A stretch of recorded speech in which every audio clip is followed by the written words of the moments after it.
I never thought a phone call could change my life so much, but that's exactly what happened. One crisp autumn afternoon in Chicago, I noticed my phone ringing with an unknown number. I almost ignored it, but something made me pick it up.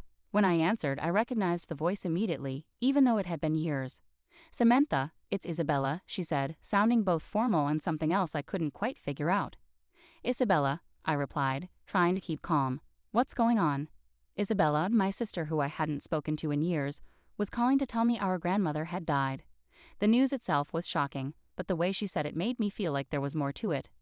"I just wanted to let you know," she said with a hint of mockery. "I'm sure you're busy with your modest life." I could almost hear her smirking through the phone. Her words hurt, but I tried not to show it. "Thank you for telling me. I'll make plans to come." Her words not only hurt, but also brought back many memories. Growing up, Isabella was always the favorite. She had our father's approval and seemed to get everything easily. I, on the other hand, was often overlooked, no matter how hard I tried.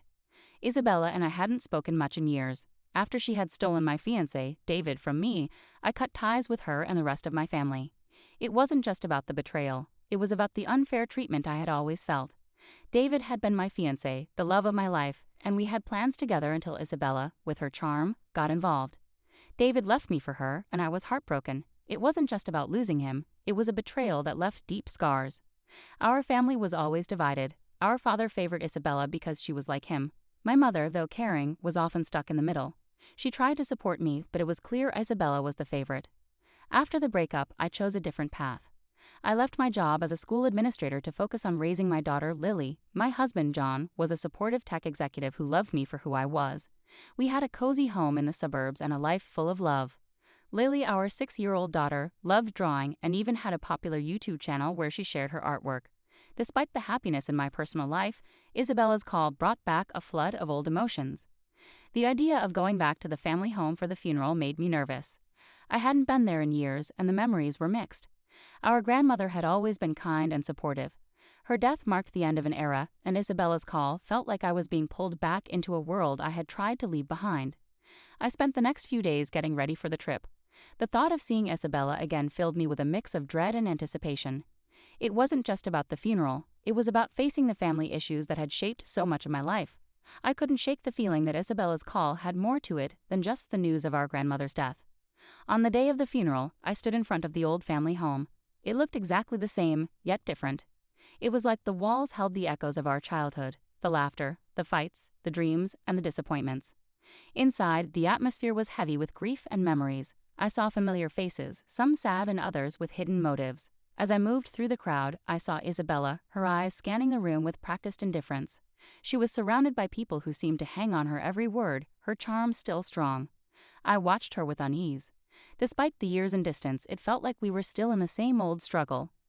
Isabella's presence was a stark reminder of the family dynamics that had always been part of my life. During the ceremony, as the eulogies were being delivered, Isabella managed to corner me. "Samantha," she said with a smile that didn't reach her eyes. "It's been a while." I forced a smile and replied, "Yes, it has. How have you been?" "Oh, she replied, her voice dripping with fake sweetness. "Life has been interesting." I could sense the undertone in her words, the same old rivalry that had never really gone away. Looking at her, I realized this reunion wasn't just about mourning our grandmother. It was about facing the past, the betrayals, and the choices that shaped our lives. Little did I know this encounter would lead to revelations that would challenge everything I thought I knew about my sister and our family. The days leading up to the funeral were tense and filled with unresolved emotions. I tried to focus on my family, John, Lily, and our daily routines, but I couldn't ignore the upcoming reunion with Isabella and the family I had distanced myself from. The familiar, painful echoes of the past were all too real. On the day of the funeral, the air was thick with grief and unresolved emotions. The family home was filled with relatives and friends, all paying their respects.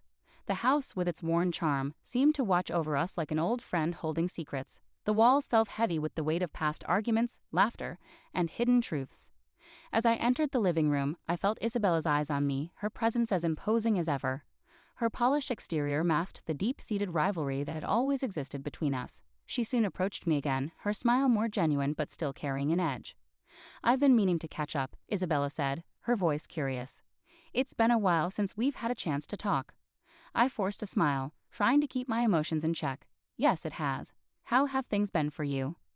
"Oh, Isabella replied with a wave of her hand. "Busy, but good. I'm sure you've heard from the family about how things have been for me. I nodded, though I wasn't sure what she meant. The last I heard, Isabella was living a luxurious life in Los Angeles. The stories I heard painted a picture of success and perfection, but I knew better than to believe them completely. During the wake, Isabella flaunted her perceived success. She talked about her life in Los Angeles, her upscale lifestyle, and her supposed achievements. It was as though she was trying to outshine everyone to prove her life was better than mine. I watched her with a mix of curiosity and irritation. I knew beneath her confident facade was a tangled web of lies and manipulations. It was hard to ignore her mentions of David Parker, my former fiancé and now her ex-husband.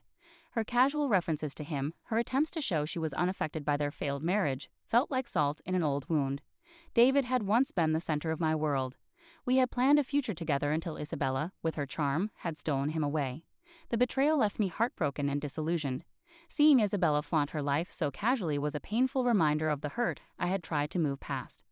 I decided to confront Isabella about the past, hoping to find some closure. As the crowd began to thin out, I pulled her aside into a quiet corner of the house. "Isabella, can we talk?"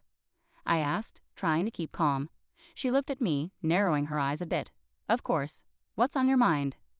"I need to know why," I said, trying not to let my voice shake. "Why did you take David from me? What made you think you could do that?" Isabella's expression changed from fake cheerfulness to something colder and more calculating. "Samantha, it's not about taking anything. David and I had our own connection. You just didn't see it. You manipulated him," I said, my voice rising with emotion. "You knew how much I loved him." She shrugged like it didn't matter. "David made his own choices. You have to move on, Samantha. Life doesn't wait for anyone." Her dismissive attitude made me furious. "You never understood it, did you? It wasn't just about David. It was about how you always got everything while I struggled." Isabella's face hardened. "Don't blame me for your problems. We all have our battles. Maybe if you had been more assertive, things would have been different." Her words hurt, reopening old wounds. I wanted to lash out but took a deep breath to stay composed. "This isn't just about David. It's about our family and how things have always been against me." Before Isabella could respond, some distant relatives arrived and I had to step away, leaving the confrontation unresolved. The rest of the evening was a blur of faces and condolences, but my mind was stuck on the past and the issues with Isabella. The next day, as the funeral ended, I felt both relieved and worried. The family problems were still there, and I knew there was more to uncover. Isabella's perfect life was starting to crack, and I was determined to find out the truth. I left the funeral with a heavy heart but a new sense of purpose. There was more to the story, and I was ready to face it. The confrontation had set the stage for deeper revelations, and I was ready to uncover the lies and deceptions that had shaped our lives. In the days after the funeral, everything felt strangely calm. I kept replaying my confrontation with Isabella, trying to make sense of it. The family issues were still unresolved. My mother's apology was nice, but it didn't fix the years of problems. John and Lily were my support during this tough time. They sensed my distress but chose to offer comfort rather than prying into my troubles. Lily, with her innocent curiosity, continued to pour her heart into her YouTube channel, sharing her drawings with the world. Her joy was a bright spot amidst the darkness. Soon, the next part of this story began. Isabella, always dramatic, took to social media to mock me. Her posts were sarcastic, showing herself as successful while implying my life was dull. It was frustrating to see her trying to belittle my happiness so publicly. That's when Lily's YouTube channel became a tool in this battle. After a particularly cruel post from Isabella, Lily and I decided to use her platform for more than just showcasing her drawings. I helped Lily create a video that countered Isabella's lies, focusing on the positive aspects of our life and subtly addressing the falsehoods Isabella was spreading. The video, though seemingly innocent, had clear references to Isabella's attempts to undermine us. It quickly gained attention, and soon the comment sections of both Lily's channel and Isabella's posts were filled with reactions. People began to see Isabella's facade for what it was, a mask hiding her insecurities and deceptions. As the video went viral, Isabella's reputation started to crumble. The backlash on social media was quick and harsh. Comments pointed out the inconsistencies in her stories and questioned her integrity. The spotlight she had crafted was now exposing her vulnerabilities. Meanwhile, Isabella's personal life began to fall apart too. David, struggling with the public fallout from our confrontation and the negative attention on his and Isabella's failed marriage, made a significant mistake at work. This led to his dismissal from his job as a software engineer. The pressure was too much for him, and he fell into a deep spiral of self-doubt. Unable to cope with the financial and emotional strain, Isabella made a drastic decision. She filed for divorce, cutting the last ties with David. Their son James, caught in this turmoil, was placed into a care facility because of Isabella's unstable situation, a stark contrast to the privileged life she once flaunted. The family dynamics were changing fast. My mother, who had always favored Isabella, approached me with a heartfelt apology for the past. She admitted that her favoritism towards Isabella was a mistake and acknowledged the hurt it caused. "I'm sorry for everything, Samantha," she said, her eyes filled with regret. "We should have treated you better. I see now how much pain we caused." I appreciated her words, but the scars of the past were not easily healed. I chose to keep a distant but cordial relationship with her, focusing on what truly mattered: my family's happiness and well-being. Amid these revelations, John and I decided to take a break from the chaos. We planned a joyful outing to an amusement park, a chance for Lily to enjoy herself and for us to reconnect as a family. It was a reminder of the simple joys and the love we shared. The trip was everything we needed, a day filled with laughter and bonding. It reinforced the strength of our family and highlighted the content life we had built together. It was a much-needed break from the drama and reminded me of the importance of moving forward with love and support. As we enjoyed the day, I realized that while the past had its shadows, the future held the promise of light.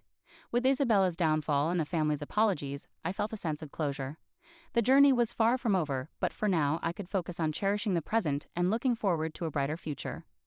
The weeks after our trip to the amusement park brought a profound sense of calm. My life, once shaken by family discord, was finding its balance again. As I looked around at my little family, I realized how much we had grown through all the trials. Isabella's downfall was a hard lesson, but it was a reminder of the destructive power of envy and manipulation. Her failed attempts to belittle my life had only served to bring her own downfall into the spotlight.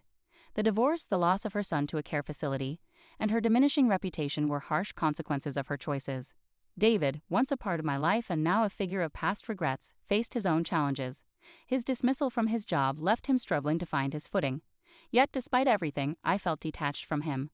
My focus had shifted entirely to my own family and the life we had worked so hard to build.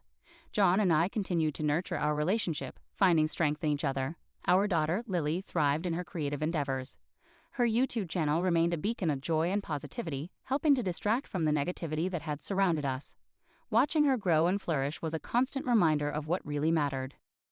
One day I received a letter from my mother. In it she expressed her sorrow for the way things had unfolded and asked for forgiveness. Her apology was heartfelt, but I knew that mending our relationship would take time. I responded with kindness, acknowledging her regret while emphasizing the importance of moving forward. Our family dynamics had been permanently altered, but the experience had also brought clarity. My parents' favoritism towards Isabella and the subsequent fallout had taught me invaluable lessons about resilience and forgiveness. Healing from these wounds required more than just time. It required understanding and a willingness to let go of past grievances. In the quiet moments of reflection, I understood that the pain of the past had forged a stronger bond within my own family. John, Lily, and I were more connected than ever, and our shared experiences had deepened our appreciation for one another. We found solace in our daily routines and the small moments that brought us joy. As summer turned to fall, I began planning a new project, one that would honor the lessons learned and the family we had become. I started a community initiative focused on helping families navigate conflicts and build stronger relationships. It was a way to turn my experiences into something positive, offering support and guidance to others who might be facing similar challenges. Looking back, I saw how far we had come from those turbulent days. The confrontation at our grandmother's funeral, the subsequent revelations, and the social media battles had all led to a profound transformation. Isabella's story was a cautionary tale, but it was also a testament to my own resolve and the importance of moving forward with love. As I closed the final chapter of the story, I felt a sense of closure. The journey had been hard but also enlightening. The road ahead was filled with promise, and I was ready to embrace it with an open heart. In the end, it was the love of my family and the lessons learned that had guided me through. With John by my side, Lily's laughter brightening our days, and the community project taking shape, I knew that the future was ours to shape. As I looked forward, I carried with me the certainty that no matter what challenges lay ahead, our family's strength